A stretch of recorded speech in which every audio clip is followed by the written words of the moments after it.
तर श्री स्वामी समर्थ आणि मी दिव्या थोरात. आणि तर माणसं जीवनात सुख असू नाही तर दुःख असू, जेव्हा स्वामी सेवेची वेळ येते ना तेव्हा तर नक्कीच आपला हातभार असणार आहे. आता नाही स्वामींचं नाम जपली येत होते, कारण की ना मावशीन त्यांच्याकडे गोशाळा बांधणीचं काम चालू करणार होते. मग त्यांचा काहीतरी संकल्प आहे वाटतं, 11 कोटींचा नामजप वगैरे त्यांनी लिहायचं संकल्प केलेला होता.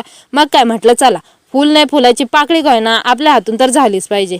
मग काय त्यानंतर आले होते शेततळ्यावरती. आता पप्पानी सोलरची मोटर चालू केलेली होती. मग काय पप्पा म्हणे तेवढा कॉक बंद करून दे. म्हटलं चालतंय. म्हणे तोपर्यंत तिथंच थांब, मी नंतर फोन करतो. म्हटलं चालतंय. मग काय त्याच्यानंतर पप्पा म्हणे तेवढं फक्त चालू करून दे घरी जाय. म्हटलं अरे देवा बरोबर चालन. आणि घरी निघतानाच विचार आला, म्हटलं चिक्कू जाऊन बघू तरी नेमके कसे काय. आणि इथे येऊन बघते तर काय इथं पानं कमी चिक्कू जास्त लागले. तसंच आपले नाही हे झाडं कलम केलेले बरं का, म्हणून एवढं सगळं उत्पादन आहे. पण काही म्हणा कलम केलेल्या झाडांची क्वालिटी ना एकदम खतरनाक राहते, म्हणजे डायरेक्ट टॉप लेवल. आणि मग